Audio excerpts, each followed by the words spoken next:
Le danger peut se trouver partout. Les escrocs ont des techniques de plus en plus sophistiquées pour s'approcher de toi et t'arnaquer.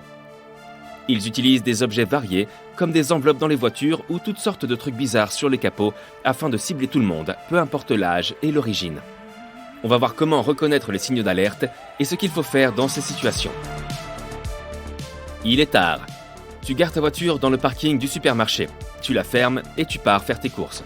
À ton retour, tu remarques que quelqu'un a enroulé un t-shirt autour de tes essuie-glaces. Dans ce cas, ne prends pas le temps d'enlever le t-shirt de ton essuie-glace. Au lieu de ça, installe-toi rapidement dans ta voiture et démarre. Cherche un endroit bien éclairé, si possible assez fréquenté, et là tu peux enlever le t-shirt. Il s'agit d'une escroquerie relativement récente utilisée par les criminels pour distraire les conducteurs seuls. En voyant le t-shirt ou le bout de tissu, tu prends normalement le temps de l'enlever. Pendant que tu fais ça, ils peuvent t'agresser, et qui sait ce qui se passerait ensuite. Si tu as des sacs de courses dans les mains, il vaut mieux ne pas les mettre dans le coffre. Tu te retrouves dans une position vulnérable et tu as tendance à être plus lent. Mieux vaut tout balancer à l'arrière et ranger lorsque tu es en sécurité. Encore plus angoissant, le coût de l'enveloppe. Imagine que tu retournes à ta voiture et tu trouves une enveloppe à l'intérieur. Tu es certain d'avoir tout fermé en partant, donc quelqu'un a réussi à entrer. Tout d'abord, premier réflexe de sécurité, prendre la voiture et s'en aller immédiatement. Ensuite, mieux vaut jeter l'enveloppe sans même l'ouvrir. On ne sait pas ce qu'il peut y avoir à l'intérieur. Mais imaginons que tu sois trop curieux et que tu l'ouvres. Il se peut que tu y trouves un message du genre « Madame, monsieur, nous avons testé la sécurité de votre voiture et les résultats sont décevants. Comme vous pouvez le voir, nous l'avons ouverte. Merci de bien vouloir payer ce test et nous vous enverrons un agent pour vous aider à installer un système de sécurité plus performant. »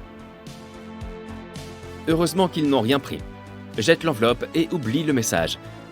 Si tu payes les arnaqueurs, ils vont continuer dans leur lancée et faire probablement pire. Le mieux, c'est d'aller chez son propre mécanicien et faire contrôler ou remplacer son système de sécurité si nécessaire.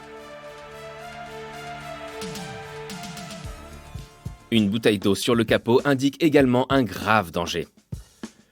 Comme le tissu sur l'essuie-glace, c'est une façon de te distraire et te faire sortir de la voiture. Mais cette fois, c'est encore pire. Même si tu laisses la bouteille ou toute autre chose là où elle est, et que tu démarres tout de suite pour rentrer chez toi, tu cours probablement un gros risque. Ceux qui ont posé la bouteille sur ton capot ont probablement installé un traceur GPS sur ta voiture. Donc, si tu rentres chez toi, ils peuvent te suivre. Il vaudrait mieux trouver un endroit très fréquenté et chercher ce traceur GPS. Ou aller directement au commissariat et demander à la police de s'en occuper. Quand un étranger te demande de le prendre en photo et te donne son téléphone, n'accepte pas tout de suite. Si la personne en question a l'air suspecte ou antipathique, il vaudrait mieux refuser gentiment. C'est probablement une escroquerie. Elle te donne son téléphone, tu allumes l'appareil photo et tu remarques qu'il ne fonctionne pas. Impossible de prendre la photo. Tu rends le téléphone à la personne qui t'accuse de le lui avoir cassé. Elle te demande de l'argent et fait un scandale. Dans cette situation, il faut essayer de ne pas paniquer et de ne surtout pas céder. Mieux vaut partir calmement. Il faut faire comprendre à cette personne que tu n'es pas tombé dans le panneau. Et si la personne devient trop agressive, à toi d'appeler la police. Les voleurs peuvent mettre des flyers, des journaux ou des autocollants sur ta porte. Ils peuvent aussi insérer des morceaux de papier ou des petits morceaux de plastique dans l'interstice de la porte. S'ils voient que tu ne les enlèves pas tout de suite, ils comprennent que tu n'es pas chez toi. C'est comme ça qu'ils marquent les appartements qui sont faciles à cambrioler. Après tout, il est plus sûr d'entrer dans un appartement vide. Donc, dès que tu vois quelque chose d'étrange sur ta porte, enlève-le tout de suite. Si un flyer ou un marque-page reste sur ta porte pendant 1 ou 2 jours, les voleurs savent que tu n'es pas chez toi. Bien évidemment, ça peut être de vraies pubs, mais il faut quand même t'en débarrasser. En plus des flyers, tu peux te retrouver avec d'étranges signes sur ta porte ou sur ta maison. Des numéros, des croix ou d'autres symboles. Les cambrioleurs marquent les maisons qu'ils veulent cambrioler au moyen de cette technique. Si tu vois ces signes, mieux vaut appeler la police. Tu rentres à la maison après le travail et tu remarques que tu n'as presque plus d'essence. C'est bizarre, tu avais fait le plein récemment.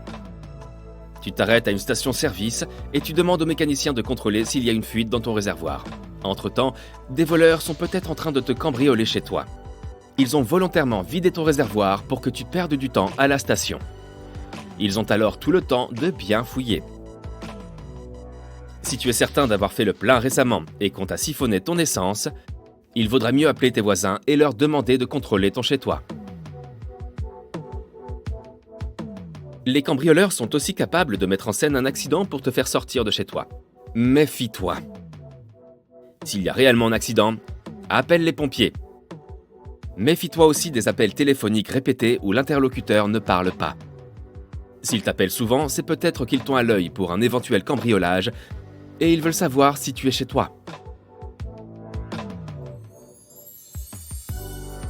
Assure-toi toujours que le compteur du taxi fonctionne quand tu en prends un. Si tu t'assois et que le chauffeur te dit que le compteur ne marche pas, mieux vaut sortir et prendre un autre taxi. Le chauffeur pourrait te demander bien plus que le tarif normal sans compteur, surtout si tu n'es pas du coin. Ta voiture s'arrête en pleine route. Tu appelles donc une dépanneuse. 5 minutes plus tard, un camion passe et te propose de l'aide. Il vaut mieux décliner poliment. Oui, tu vas devoir attendre plus longtemps, mais tu ne vas pas devoir payer plus cher. Il existe des sociétés qui profitent des pauvres conducteurs en difficulté perdus au milieu de nulle part. Cet aimable inconnu va probablement garder ta voiture en otage jusqu'à ce que tu payes le double du tarif normal. Si tu ne sais pas si la dépanneuse qui vient d'arriver est celle dont tu avais demandé l'assistance, rappelle le service et demande-leur de te donner la plaque d'immatriculation de celle qu'ils t'ont envoyée. Si tu dois choisir une place de parking, mieux vaut éviter celle qui se trouve à côté de véhicules plus gros que le tien. Tu deviens facilement une proie pour les criminels, puisque tu es caché derrière un van ou derrière un camion.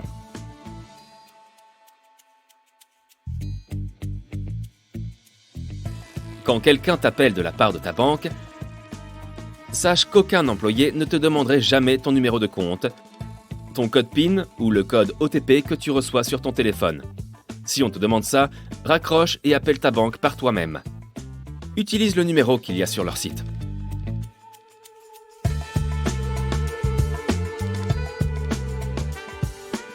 La seule façon sûre de payer quelque chose en ligne, c'est d'utiliser ta carte de crédit ou un e-wallet de confiance.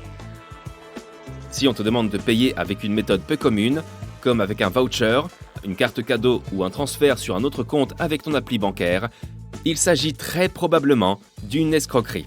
Un vrai magasin en ligne ne te demanderait rien de tout ça et il t'enverrait une facture électronique après la transaction.